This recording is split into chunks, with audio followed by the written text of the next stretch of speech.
Les bureaux de vote viennent de fermer en Roumanie. Jamais élection n'aura autant passionné hors des frontières jusqu'aux États-Unis, avec pour toile de fond un discours populiste de plus en plus décomplexé. Cette élection questionne le fonctionnement de la démocratie, du pouvoir judiciaire et d'éventuelles interventions extérieures. Et c'est de tout cela que nous allons parler avec notre invité au cœur de l'info ce soir, Jacques Rupnik. Bonsoir, monsieur. Bonsoir. Vous êtes historien, directeur de recherche émérite au Centre de recherche internationale de Sciences Po. Les premières estimations commencent à tomber. On apprend que donc le candidat d'extrême droite, Kalin Georgescu, pas Kalin, c'était le prédécesseur, celui-ci. Voilà, c'est un lapsus intéressant. Monsieur Simeone arrive en tête, largement en tête du premier tour. Ce sont, je le rappelle, des sondages sortis des urnes. Les résultats de la diaspora prendront encore un peu plus de temps à tomber, bien que l'on sache que ce sont plutôt souvent des votes qui vont en faveur de Simeone. C'est ce que l'on verra. Apparemment, pour le candidat qui arrivera en seconde position, là, ils sont au coude à coude. Il s'agirait d'Antonescu et de Dan qui seraient au coude à coude. Pour l'instant, on ne sait pas encore. Ce sont, je le rappelle, des résultats sortis des urnes. Est-ce que ces premiers sondages, on les prend avec beaucoup de prudence, je ne cesse de le répéter, vous surprennent dans un premier temps? Pas vraiment, parce que Simeone en tête, c'est ce qui avait été anticipé. Tous les sondages l'avaient donné avant le premier tour. Alors, ce n'était pas clair de savoir qui serait présent au second tour, mais c'est ça la vraie question. Ça sera ce sera le second tour. Quels sont les réservoirs de voix? Quels sont les reports de voix possibles? Et même si Simeone gagne largement le premier tour, il est nullement assuré d'être le vainqueur, parce qu'il y aura là une coalition de tous les adversaires de Simeone, et ça sera très très serré au second tour. Qui est capable à nouveau de se rassembler, comme ce fut déjà le cas. Oui, tout à fait, parce que lui, disons, il va faire le plein de ses voix de la droite populiste, nationaliste. Je pense qu'il fait le plein de ses voix dès maintenant. Ensuite, ça dépend du candidat qui sera au second tour. Centre droit pour M. Antonescu, ou Dan, le maire de Bucarest. Bon, ensuite, ça peut varier. Il y a M. Ponta. Je ne pense pas qu'il soit au second tour, mais il fait partie de cette coalition. Et tous ces gens-là, centre-gauche, Parti socialiste, et ça, voteront pour le candidat qui sera là au second tour. Ce que l'on voit derrière vous, ce sont des images en direct de Bucarest. Ce qui sera intéressant aussi de connaître, c'est évidemment le taux de participation. C'est vrai qu'on a assisté à un scrutin, enfin on assiste à une séquence, à une saga électorale assez hors norme, même pour le pays depuis plusieurs mois. Ce premier tour et cette fin de campagne ont semblé malgré tout plus apaisés qu'il y a 5 mois. Oui, plus apaisé, la campagne était plus apaisée. Mais il reste quand même le souvenir de la campagne interrompue. Car il y a quand même eu une élection au mois de novembre, un premier tour qui a été gagné par Kalin Georgescu. Validé par la Cour constitutionnelle, qui a mis une semaine à le valider. Ils ont bien examiné. Validé. Et puis une autre semaine de campagne pour le second tour, et la veille du second tour, annulation du second tour. Alors là, effectivement, si vous voulez, si on veut susciter la méfiance envers les institutions, parce que l'argument qui a été donné, c'est nous avons reçu un document des services secrets indiquant qu'il y aurait ingérence étrangère via les réseaux sociaux, etc. C'est non seulement possible, mais c'est sans doute probable. La Russie, en particulier, active sur les réseaux sociaux. On a incriminé TikTok, etc. Mais,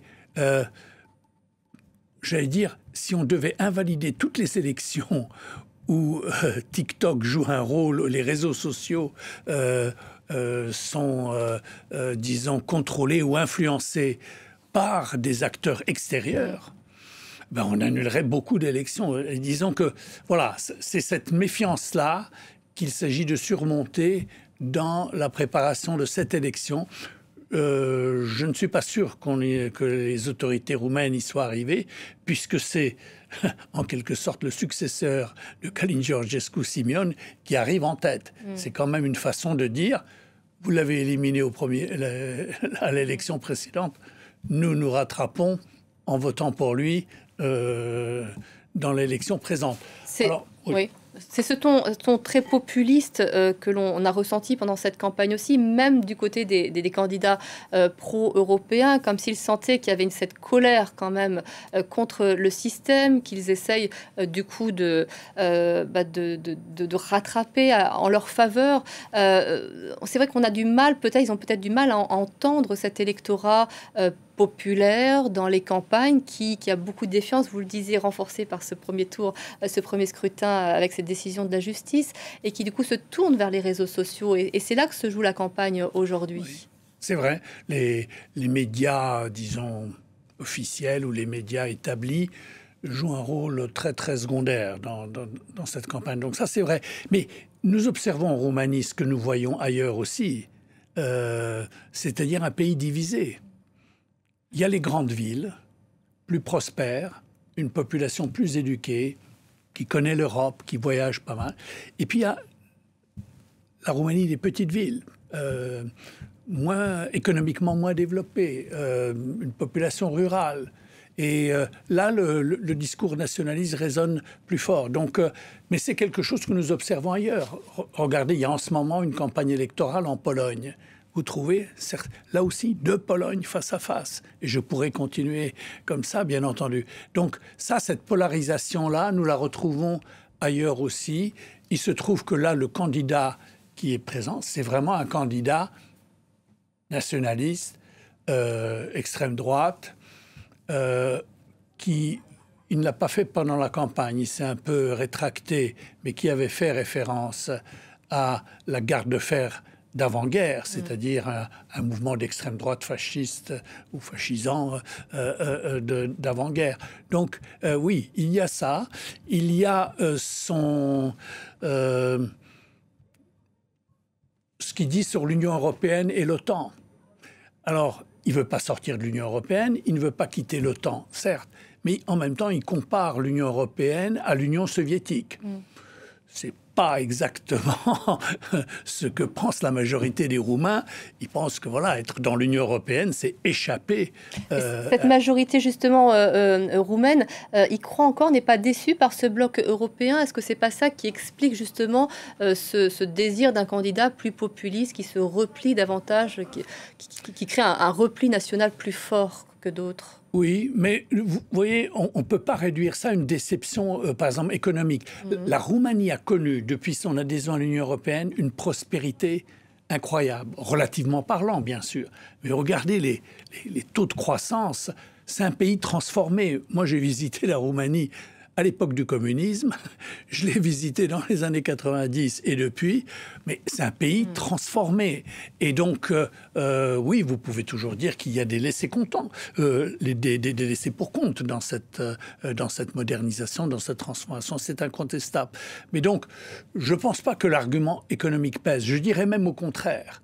Pour beaucoup de Roumains, et en plus, vous avez mentionné les expatriés qui votent aussi et dont les votes sont comptés et seront un peu plus de temps à être dépouillés. Oui, mais vous voyez, pour tous ces gens-là, c'est clair que l'Union européenne a été un facteur de transformation, d'ouverture, de modernisation de leur pays. Et pourtant, ils sont assez critiques vis-à-vis du système. Alors, il y a une grande partie des Roumains qui restent critiques. Il y a aussi le facteur de la guerre en Ukraine. Il y a ce sentiment que, voilà, et c'est utilisé par Simeone dans la campagne, il y a de l'argent qui est donné pour aider l'Ukraine. Il faut arrêter ça. Il faut d'abord veiller à ce que notre population soit en sécurité prioritaire, et prospère, etc. Par ailleurs, il y a une petite minorité roumaine en Ukraine. Ça n'arrange pas le sentiment de solidarité avec elle. Et surtout, ça c'est pour les nationalistes comme Simeone, comme l'était Călin Georgescu, mais il y en a eu d'autres avant, il y a l'idée de la Grande Roumanie. Puisque la Bessarabie, ce qui était connu avant-guerre comme la Bessarabie, c'est la Moldavie d'aujourd'hui, en grande partie. Et donc il y a l'idée que, oui, il y a, disons, un ressentiment nationaliste à l'égard et de l'Ukraine et de la Moldavie. Et donc, c'est le contraire de la politique européenne. La politique européenne, c'est de dire l'Ukraine et la Moldavie ont vocation à rentrer dans l'Union européenne. Et donc, voilà, il y a là, je pense, voilà, des priorités différentes. L'Union européenne voit un enjeu géostratégique face à la Russie. L'électeur de M. Simeone, lui, il voit l'intérêt beaucoup plus étroit de son milieu, de sa ville, de sa campagne. Et il a, oui, on peut jouer sur cette corde du ressentiment. C'est intéressant ce que vous dites, effectivement, puisque ce ressort expansionniste, on voit à quel point il est important en ce moment partout dans le monde, avec évidemment Vladimir Poutine, évidemment avec Donald Trump, avec actuellement Benjamin Netanyahou, on en a parlé dans nos journaux, qui est en plein dedans en ce moment. C'est la raison pour laquelle vous pensez que ce scrutin présidentiel, je rappelle que le président en principe n'a un rôle que protocolaire, hein, en plus en Roumanie, intéresse autant au-delà des frontières. Je crois que jamais une élection présidentielle n'aura autant intéressé jusqu'à J.D. Vance aux États-Unis. Oui, J.D. Vance s'y intéresse parce qu'il y a eu l'annulation de l'élection précédente. Donc c'est en gros... l'interventionnisme, de l'international des nationalismes, quoi. Oui, oui. Et donc, vous avez interdit... Les réactionnaires. Et nous nous intéressons à cette élection. Soit dit en passant, J.D. Vance et d'autres, d'ailleurs Rubio aussi est intervenu, sur le thème, les Européens ont tendance à se méfier du vote populaire. Ils ont interrompu l'élection en Roumanie. Ils condamnent Marine Le Pen en France. Ils condamnent Marine Le Pen. Ils viennent de décréter en Allemagne que l'AfD était un parti infréquentable, dangereux pour la démocratie, etc. Et Vance a même dit, mais vous êtes en train de reconstituer en Allemagne le rideau de fer, puisque les électeurs de l'AfD en Allemagne sont principalement en Allemagne de l'Est. Donc vous voyez, il y a cette espèce de procès d'intention que les Trumpistes aux États-Unis font aux Européens sur ce thème-là. Vous êtes là à dire l'état de droit, mais vous ignorez le vote populaire. Et je crois que c'est ça le fond de commerce des populistes partout, et particulièrement en Roumanie. Nous sommes la voix du peuple. Vous essayez de nous mettre dans une camisole de force constitutionnelle, institutionnelle, européenne, et que sais-je encore. La poussée nationaliste est plus rapide dans les pays de l'Est, d'Europe de l'Est, comme si elle contenait une forme d'inspiration pour le bloc occidental. Comment vous l'expliquez? C'est venu avant tout le monde. C'est venu avant tout le monde, pas en Roumanie. Enfin, c'était présent en Roumanie, mais celui qui a été un peu le pionnier en la matière, c'était Viktor Orban en Hongrie. Et là aussi, on joue sur un nationalisme traumatisé par le traité de Trianon, etc. On peut toujours jouer, nous sommes des victimes de l'histoire en quelque sorte. Et ce nationalisme ethnique est aussi présent en Pologne, dans le parti PiS en Pologne et un autre parti d'extrême droite ont une définition ethnique de la nation. Donc ça, c'est quelque chose qu'on a vu. En Roumanie, ça existait, mais ça ne dominait pas.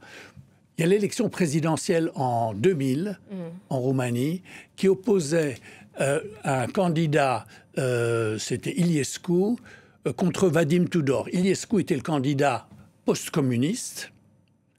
Et Vadim Tudor était candidat du parti Romania Mare, qui était le parti de la Romania Mare, qui veut dire Grande Roumanie, ouais. Et qui était en quelque sorte un proto-fasciste. Donc vous aviez à l'époque une présidentielle avec un ex-communiste et un proto-fasciste. Bon, ça n'augurait pas. Vous prenez l'évolution politique depuis, la Roumanie a développé des partis de centre-gauche avec le Parti socialiste, le Parti libéral, et son entrée dans l'Union européenne a contribué énormément à créer un cadre, à stabiliser un centre pro-européen qui acceptait les règles démocratiques. Là, on voit ressurgir une poussée populiste, mais voilà, il faut voir ça dans le contexte européen. Il y a l'idée que l'homme fort peut arriver, mais comme vous l'avez mentionné vous-même, en Roumanie, le président a des pouvoirs limités. Il a un rôle en politique étrangère. Ça oui, il a un rôle important, les nominations, etc. Il participe au Conseil européen. Et tout ce qui pourrait se passer si Simeone était élu au second tour, ce que je crois très improbable, mais si ça devait arriver, on aurait une Roumanie avec peut-être 2 voix en Europe, 2 voix sur les questions européennes, celle du gouvernement pro-européen et celle d'un président qui est eurosceptique, mais avec des pouvoirs très limités et qui ne pourrait pas véritablement... Ce qui se passe en Pologne. Et alors, ce qui se passe en Pologne en ce moment, oui. Et on a une élection présidentielle... En attendant la présidentielle du 18 mai. Qui verra si la cohabitation se termine et si on a un président qui est en phase avec le gouvernement actuel et qui mène une tâche... Alors, c'est l'inverse de la Hongrie ou peut-être de ce qui pourrait arriver en Roumanie, c'est le démantèlement d'un régime illibéral. Ce que l'on craint avec des gens comme Simeon, c'est l'instauration progressive d'un régime dit illibéral, c'est-à-dire qui, au nom de la souveraineté populaire, bafoue l'état de droit. Mais en Pologne, c'est l'inverse. Depuis les élections qui ont amené au pouvoir Donald Tusk et la plateforme civique, c'est le démantèlement d'un régime illibéral avec un président qui reste attaché à l'ancien gouvernement et qui peut bloquer, qui peut limiter les réformes, etc. Et donc, l'élection polonaise, en quelque sorte, résonne. Voilà, c'est les deux élections présidentielles qui vont dans une direction opposée. En Pologne, c'est le candidat libéral qui a le vent en poupe. En Roumanie, semble-t-il, le premier tour est gagné par le national-populiste.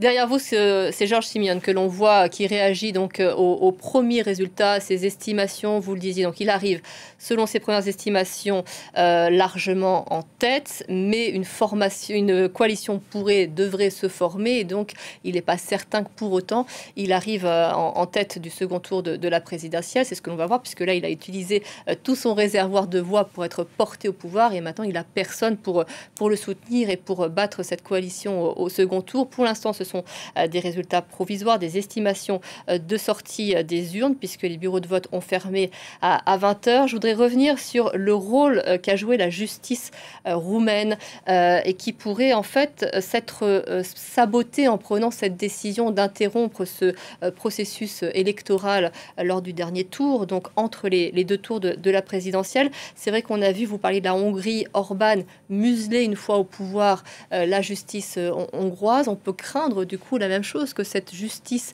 roumaine perde de son crédit et peut-être de son pouvoir en fonction de la personnalité qui arrivera au pouvoir. Ah, mais tous les supporters de Orban, mais ça s'applique à Fico en Slovaquie, ça s'applique bien sûr au PiS en Pologne, mais ça s'applique aussi, bien sûr, à leurs supporters aux États-Unis. Regardez tous les Trumpistes aux États-Unis et en Europe sont sur cette ligne. Voilà, l'état de droit est un instrument pour empêcher la souveraineté populaire de s'exprimer. Georges Simeon a d'ailleurs dit: Trump représente un mouvement sur lequel on se cale. Ah ben, et voilà, et donc on ne peut pas être plus clair, il est calé, et on voit l'offensive que Trump mène contre la justice, contre les institutions indépendantes, contre les universités, etc. C'est très important parce que ça semble légitimer ce qui paraissait comme un phénomène marginal, un nationalisme populiste, autoritaire, marginal, en gros, pensait-on, dans le contexte européen. Mais maintenant, qui est légitimé par l'arrivée au pouvoir aux États-Unis de Trump, mais aussi de ses idéologues, parce que J.D. Vance est un véritable idéologue du Trumpisme. Et c'est lui qui intervient dans les affaires européennes. C'est lui qui va à Munich, à la conférence de Munich, pour dire cette interruption d'élection en Roumanie est un scandale démocratique. Museler l'AfD en Allemagne, c'est un scandale démocratique, etc. Donc, on a cette immixtion directe des Trumpistes dans le jeu politique européen. Alors, évidemment, Simeon va s'en réclamer. Très franchement, pas très convaincant. Regardez sa campagne. Première semaine, rien sur TikTok. On avait tellement dit TikTok va décider. Il n'a rien mis. Deuxième semaine, il va aux États-Unis pour participer à des réunions avec des Trumpistes, où il est acclamé, endossé, etc. Troisième semaine, il se recueille sur le mont Athos, en Grèce. Recueillement, symbole religieux, mais d'accord. Mais c'est une curieuse façon de faire campagne. Bon, ça lui a, semble-t-il, réussi pour le moment, mais ce personnage ne semble pas avoir véritablement l'envergure. Mais le précédent non plus. Sa campagne, c'était des bains dans un lac, c'était une campagne anti-vaccin, enfin, c'était quelque chose de complètement voilà. ésotérique, si je puis dire. Alors lui, il se détache, alors voilà, il essaye de se détacher du côté ésotérique, imprévisible de Calin Georgescu. Il est revenu aussi sur certaines références au fascisme, au mouvement des gardes de fer d'avant-guerre. Ça, il a laissé tomber, semble-t-il. Et reste cette indulgence pour la guerre que Poutine mène en Ukraine et cette fascination pour Trump qui est importante parce que ça, c'est une source de légitimité pour lui. Voilà.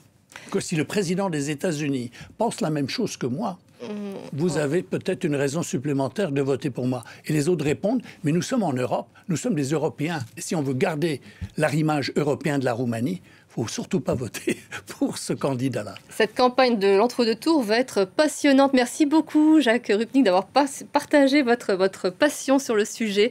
Merci à vous. Je rappelle